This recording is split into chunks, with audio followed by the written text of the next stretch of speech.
Les libéraux. Le podcast qui revient sur le football de notre enfance. Dans ce podcast, on va parler beaucoup de création. Et quand on parle de création dans le football, d'imaginaire, on pense essentiellement au numéro 10. Les gars, la seule question que je vais vous poser, et après je sais que ça va partir dans tous les sens, c'est qui votre numéro 10 préféré? Moi, pour ma part, c'est Zola Matumona Roum. Le joueur qui a sublimé la CAN 2006 et qui a joué au FC Bruxelles.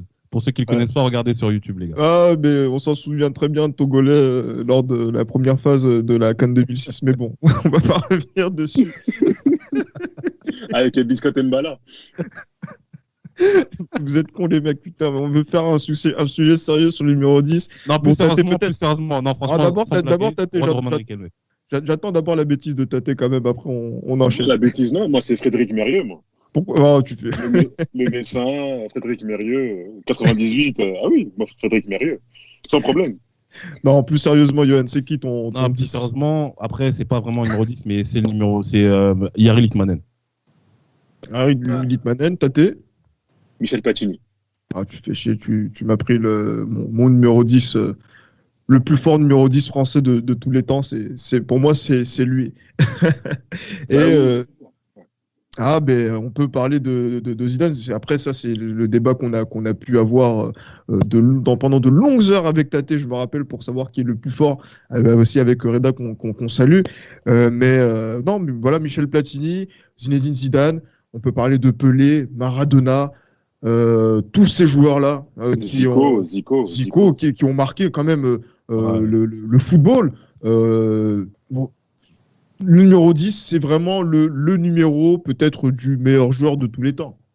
C'est clair. Je pense que dans toutes les grandes nations du football, mis à part les Pays-Bas, le numéro 10 a été, je pense, le plus grand joueur de tous les temps. Moi, toi, tu penses que c'est Platini le meilleur joueur français de tous les temps. Pour moi, c'est Zidane. Ensuite, après, tu dis pas ça dans l'esprit madridiste, hein, enfoiré. C'est une autre histoire. Pour moi, en Italie, c'est Roberto Baggio. En Allemagne, pour moi, moi que j'ai connu, c'est Lothar Matthäus. Après, t'en as qui diront Franz Beckenbauer, etc. Mais le numéro 10, c'est vraiment le numéro qui est prisé par tout le monde. Et vraiment, je pense que dans tous les pays, un numéro 10 est synonyme de grand joueur, en tout cas. Et donc, du coup, Tate, toi, ta vision du numéro 10, parce que j'ai l'impression que c'est aussi ta vision du football, ton côté romantique qui ressort avec le numéro 10. Ouais, complètement. Le numéro 10, c'est là où tous les éclairages sont sur le joueur. Avant, aujourd'hui, c'est un peu disparu, mais à chaque fois qu'on regardait une équipe jouer, on voulait savoir c'était qui le numéro 10. J'ai envie de dire même, c'est à la hauteur de ton numéro 10 qu'on jugeait ton équipe. Chaque équipe en Europe, et même en France, avait son numéro 10. Ouais. Que ce soit en Espagne, en Italie, un peu moins en Angleterre, parce qu'ils sont plus dans le 4-4-2 d'Alf Ramsey avec les box-to-box. Mais vraiment, dans les équipes latines, le numéro 10, c'est vraiment celui qui représente l'équipe et c'est celui où toute la responsabilité, à l'époque, était mise sur lui. Ouais, non, mais c'est la responsabilité, le leader technique, avant tout. J'allais dire tête pensante quand même du jeu offensif de l'équipe. C'est vrai que quand on fait ressortir aussi dans notre génération de libéraux, c'est vrai que le numéro 10 c'était quelque chose qui était vraiment une constante, comme le poste de libéraux qui donne le nom à cette émission, du stopper, du 6, du 7 de l'ailier droit et le numéro 10, le 9. Le numéro 10, c'est donc on ne pouvait pas jouer au foot sans numéro 10. Après, il y a des équipes qui ont joué au foot sans numéro 10 et qui ont marqué l'histoire, notamment dans les années 80-90. Et voilà, donc Tate, ton Milan a fossoyé l'idée que l'on pouvait avoir. On peut en parler, il n'y a pas de problème. Oui, mais justement, parce qu'il y avait le 10 qui était sur le terrain, Ruud Gullit, mais franchement, après sur le terrain, c'était pas un joueur qui était axial, parce que le 10, c'est un joueur axial quand même. C'est un joueur axial, mais après, il était un peu déporté. Il y a plusieurs types de numéro 10. Il y a le playmaker défensif, entre guillemets. Donc, pour les plus jeunes, Pirlo, entre guillemets. Pour les plus vieux, Guardiola. On a le playmaker offensif, le numéro 8, entre guillemets.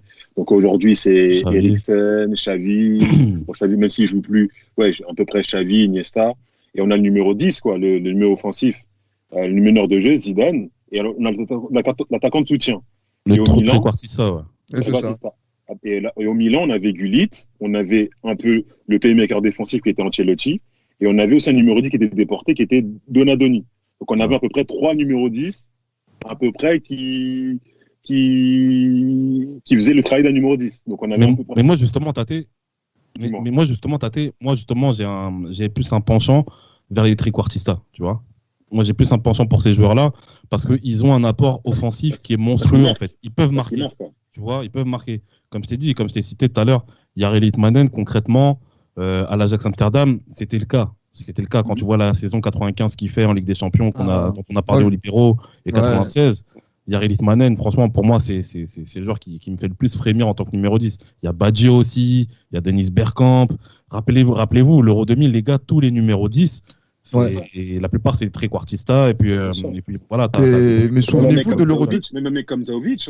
C'est non, mais Zlatko Zahovic. Mais après, à l'Euro 2000, souvenez-vous des demi-finales de l'Euro. Et c'est là où, en fait, même dans notre génération, c'est le paroxysme. C'est pour ça qu'on les regarde avec des yeux de fou.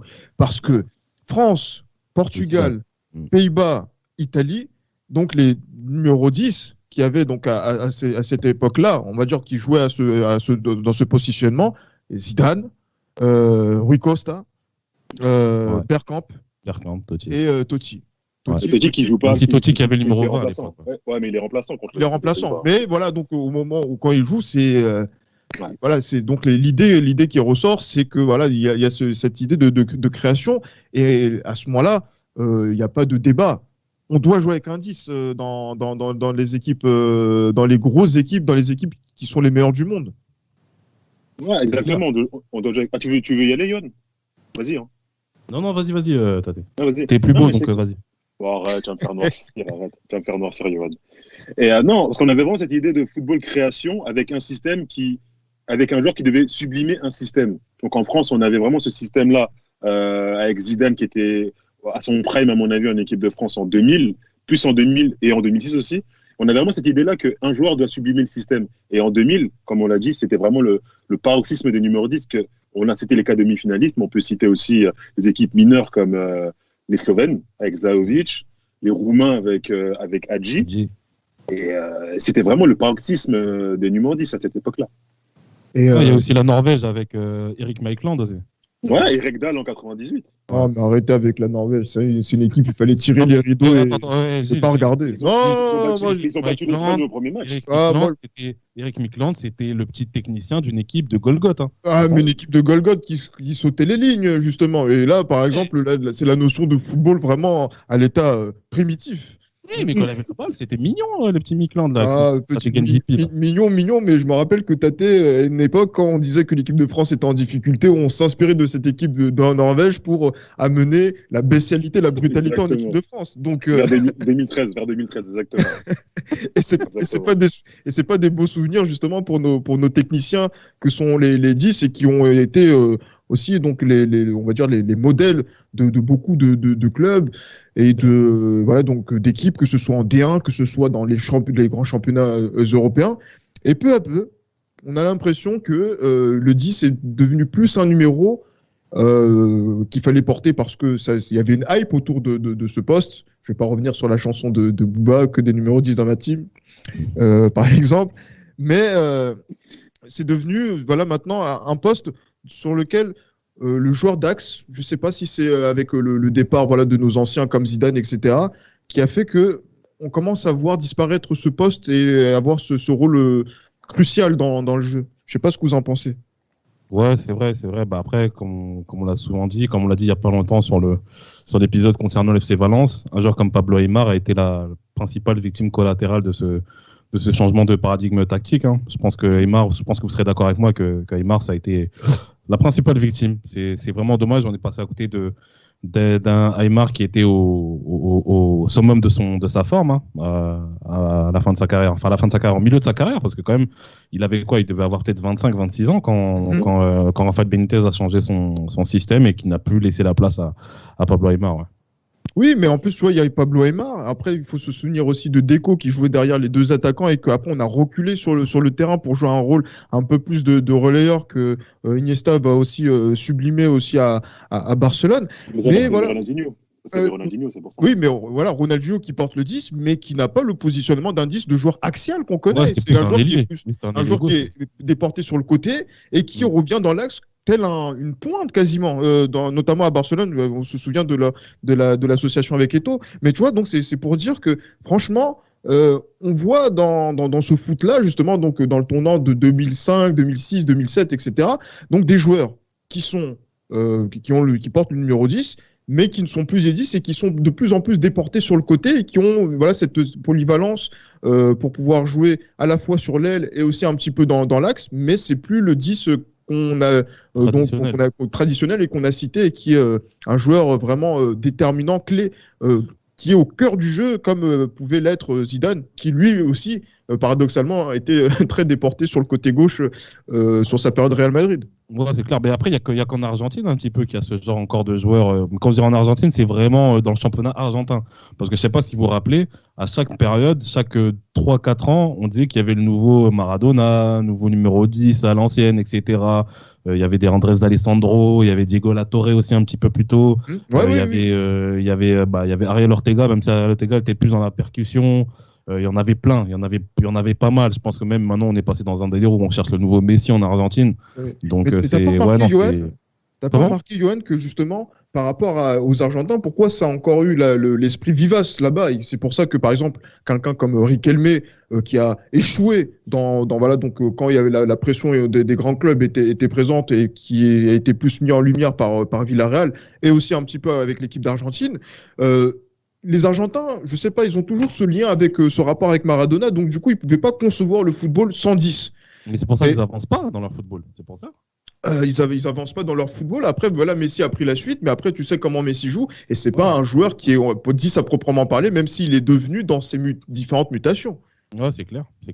Messi, c'est l'âge, c'est aussi le fait qu'on lui donne de plus en plus de responsabilités qui fait qu'aujourd'hui il se place un peu où il veut, comme un numéro 10 en fait. C'est un petit peu ça. Et mis à part Messi, je sais pas, vous avez qui d'autre en tête en Argentine, peut-être qui était considéré comme un numéro 10, mais qui a disparu pour le coup. L'Argentin de la troupe, c'est Tate. Aujourd'hui, tu parles? Ouais, Pastore peut-être, non? Pastore, t'as Diego Perotti aussi un petit peu.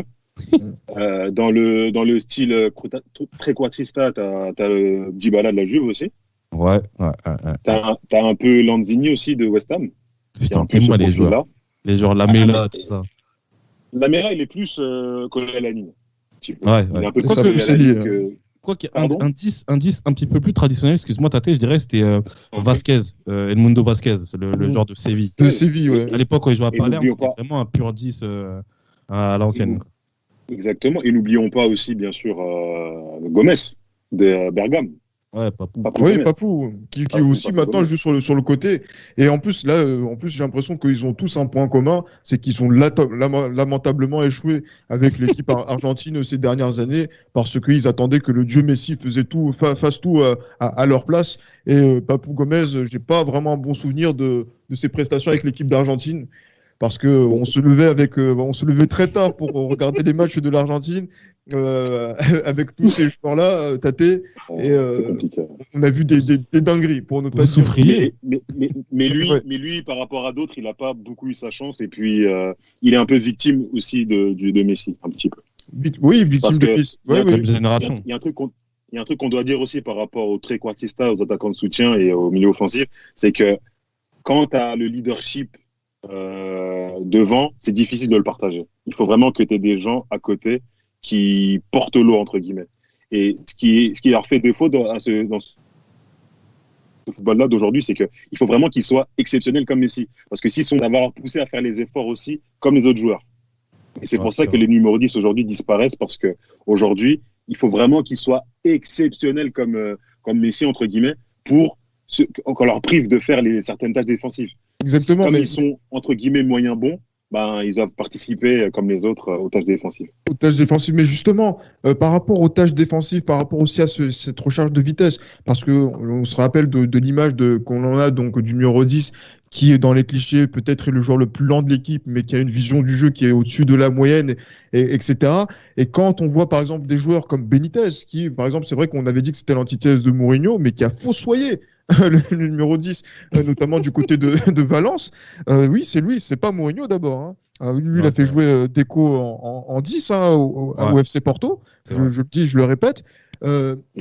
Voilà, donc les efforts défensifs, les efforts pour jouer sur le côté, la générosité. Donc, c'est-à-dire que on se rend compte, après, il y a eu des joueurs comme Schneider, etc., Van der Vaart aussi, pour les Pays-Bas, qui ont essayé d'exceller donc à ce poste-là. Mais est-ce que aujourd'hui, le football n'est plus un sport d'axe? Parce que moi, j'ai toujours cette lubie de dire que les meilleurs joueurs dans le foot doivent être des joueurs d'axe, mais on a l'impression qu'aujourd'hui, les meilleurs joueurs de foot maintenant sont des joueurs de côté. Et donc, est-ce que ça change vraiment le paradigme tactique qu'il peut y avoir autour de ce poste numéro 10? Moi, ce que j'ai envie de te dire, c'est regarde le dernier champion du monde. Regarde la manière à laquelle justement il jouait du point de vue offensif. Il jouait qu'en contre-attaque. En général, les contre-attaques, quand tu es une équipe qui n'a pas vraiment de numéro 10 à proprement parler, tu passes par les ailes.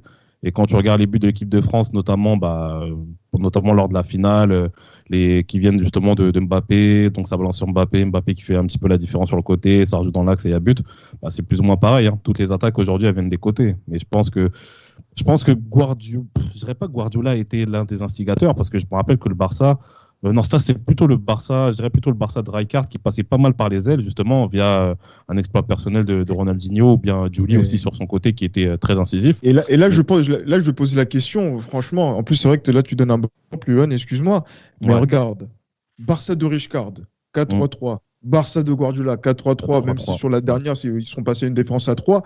Mais regarde, si on regarde bien, dans ces systèmes-là, il n'y a plus de numéro 10 et justement, beaucoup d'équipes ont commencé à s'inspirer de cette équipe-là du Barça. Est-ce que c'est d'une certaine manière, tactiquement, le Barça qui a tué, en tout cas, la notion de numéro 10 que nous, on peut avoir justement, donc, comme on pouvait penser Zidane à l'époque, par exemple? Ouais, je dirais, dire que le Barça l'a tué, je sais pas, franchement, je sais pas. Moi, je le dis, parce que moi, je dis, il y a une hype autour de. Non, mais regarde, Gilles, le truc, c'est quoi? C'est qu'il faut pas oublier, c'est qu'avant la domination du Barça, il y a la domination des clubs anglais. Et rappelle-toi, Manchester United, il n'y avait pas numéro 10. Tu vois ce que je veux dire? Chelsea de Mourinho, il n'y avait pas numéro 10. Mais ça, c'est les Anglais, ça a toujours été leur culture. Et donc, c'est-à-dire qu'en fait, on a attendu que les Anglais dominent justement pour pouvoir se mettre dans leur tempo? Oui, je pense, parce que regarde, avant la domination anglaise, c'était la domination italienne. Et avant la domination italienne à l'époque, la Juventus, oui, il y avait un 10, la Juventus, il y avait Zidane qui jouait derrière Del Piero et puis Inzaghi. T'as eu quoi? Et t'as eu Rui Costa aussi en Italie, tu vois, au Milan AC. T'as eu, tu vois, à l'époque de la domination italienne, moi qui suis parmesan, t'avais Vérone qui jouait en soutien justement de Crespo et Chiesa. Donc, tu vois, moi je pense que c'est dès qu'on est passé justement à la domination du football anglais, c'est à partir de là que vraiment le poste de numéro 10, il a complètement disparu. Moi, je pense que c'est à partir de là. Alors, donc, tu n'es pas d'accord avec la notion de Barça fossoyeur de 10 en particulier? Parce que, regarde, souviens-toi, Riquelme, quand il arrive à Barcelone, Van Gaal le fait jouer sur le côté, ça fonctionne pas, et tu vois, alors que parce qu'on tue l'idée, justement, donc de pouvoir repiquer dans l'axe comme il a pu le faire. Et même pour Rivaldo, comment ça s'est terminé, c'est pas génial, parce que on ne pouvait plus de ces joueurs-là. Donc, c'est pour ça que la question, je la pose comme ça, même si vous connaissez mon amour pour le Barça, pour positionner quand même cette question. Donc, Tate, alors, t'en penses quoi sur cette idée du Barça? Ben moi, je ne suis pas d'accord parce que simplement, les numéros 10 sont toujours là. Simplement, ils ont changé de forme. Aujourd'hui, on a des numéros 10 reculés, il y en a qui sont un peu déportés. Et le Barça, si vous parlez de celui de Rijkaard, pour moi, Ronaldinho était un numéro 10. Quelque part, même s'il était désaxé, mais souvent dans le 4-3-3, il y avait beaucoup de permutations, souvent il était dans l'axe, souvent, Eto'o se déportait beaucoup vers la gauche, et les ballons passaient par lui. Oui, mais parce qu'il n'était pas plus avant-centre que 10 à ce moment-là? Quand Eto'o se déportait sur le côté gauche? C'est la question qu'on se pose. Il était dans les 16 mètres 50, il était dans les 20 mètres, dans les 16 mètres 50. Quand les plus beaux buts de Ronaldinho du Barça, il est en quelle position? Il est dans les 16 mètres 50, dans les 20 mètres. Oui, Le but qu'il met au milieu, pointu. le but qu'il met au milieu, le pointu qu'il met contre à Stamford Bridge, le but qu'il met contre le Milan Ouais. Bernabeu. Même le Ah but ouais, de La plupart du Séville temps, aussi. c'est- Même contre le, ouais, Exactement, il est dans une position. le Milan, oui, effectivement, la lucarne. Il est dans l'esprit numéro 10. Il n'est pas dans le positionnement, il est dans l'esprit numéro 10. L'esprit numéro 10, c'est bouger entre les lignes, avoir la liberté de briser les lignes, dribbler et avoir la liberté de faire. Et il est dans cet esprit-là. Le Barça, comme le Milan de Saki, n'ont pas brisé le numéro 10, ils ont juste fait qu'ils ont changé de champ. Mais en soi, ils les ont pas. J'ai envie de dire, ils les ont juste fait changer de zone, c'est tout. Ils sont peut-être pas derrière les deux attaquants ou derrière un attaquant ou dans une ligne, dans une position fixe, mais ils bougeaient, tout simplement. Oui, non, bien sûr, il y a cette idée de, voilà, donc, de mouvement. Et aujourd'hui, maintenant, voilà, on est dans un football où maintenant le contexte, notamment pour des joueurs comme des Ozil, pour ne pas le citer, disparaissent de plus en plus et semblent complètement cuits à l'heure de 2020 par rapport à cette notion-là. Est-ce que le foot, encore aujourd'hui, peut accepter des joueurs comme ça, qui sont créatifs et qui sont voilà, donc, orientés numéro 10, ou ça va être qu'un maillot qui va être un maillot de hype? Parce que regardez, moi je vais te faire un tacle gratuit. Neymar, il porte le numéro 10. Excusez-moi, mais il n'a pas le comportement ni même la mesure pour pouvoir être leader technique comme un 10 de la façon dont il joue au Paris Saint-Germain et même avec la sélection brésilienne. Je préfère laisser Tate parler parce que je sens que je vais vriller. Quand j'entends son nom, déjà, ça m'énerve. Ah, Non, mais, non, je veux t'entendre, Yohan, t'inquiète pas. Mais là, je laisse Tate par rapport à ça. Non, Neymar, d'abord c'est même pas- Tate. Vas-y. non, Neymar n'a ni le comportement ni les caractéristiques techniques d'être un numéro 10. Il est dans une position libre, entre guillemets, mais ça ne fait pas de lui un numéro 10. C'est pas quelqu'un qui sait gérer le tempo. C'est pas quelqu'un qui sait bouger qui sait bien bouger entre les lignes et qui casse pas les lignes à travers une passe. C'est plus quelqu'un qui va porter la balle, mais c'est pas vraiment quelqu'un qui va, sur un plan tactique, être un numéro 10. Vraiment. Aujourd'hui, on va dire que un numéro 10 peut survivre à moins qu'il soit exceptionnel. Aujourd'hui, on peut encore, sur 11 joueurs, on peut encore en avoir un qui triche, entre guillemets. Quand je dis un qui triche, c'est quelqu'un qui ne fait pas les efforts pour les autres. Mais il faut que ce quelqu'un-là soit vraiment exceptionnel. Si on est moyen bon, bah, on sera comme les autres, on voudra travailler comme les autres. Et là, le rôle de numéro 10, dans sa qualité en elle-même, elle va disparaître parce qu'on sera tellement préoccupé à défendre, à faire le pressing adverse que techniquement, on va perdre de la lucidité. Et c'est ce que Ozil souffre aujourd'hui, c'est que Ozil doit avoir une équipe qui travaille pour lui. Mais sauf que Ozil n'est pas aussi fort pour qu'une équipe repose sur lui. Moi, j'attends maintenant, et je pense qu'on va terminer dessus. Je veux l'assassinat de Yohan sur Neymar et sur justement donc, cette notion de 10. Neymar, pour moi, déjà, pour commencer, le numéro 10, comme on dit à la base, c'est un meneur de jeu.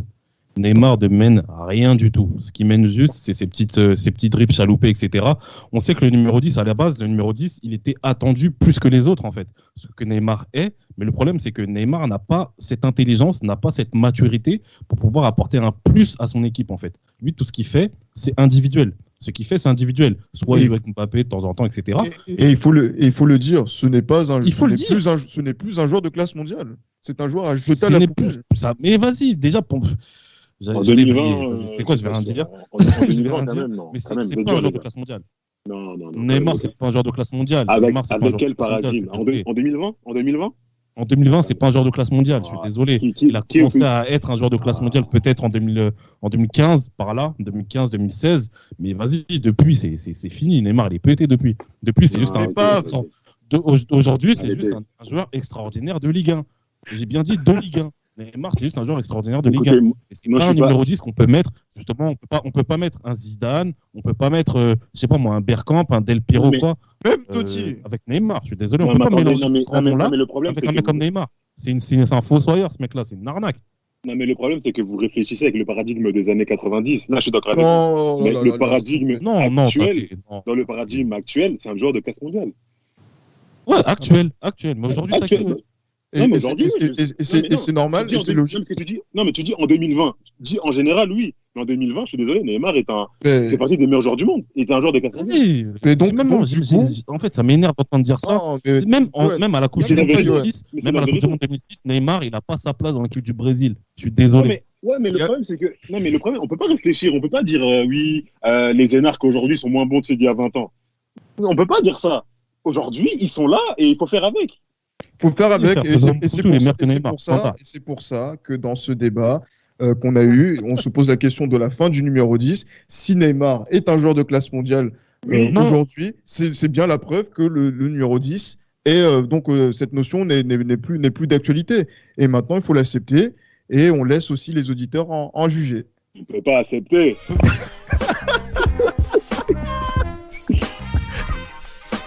C'était Les Libéraux, un podcast produit par Sport Content.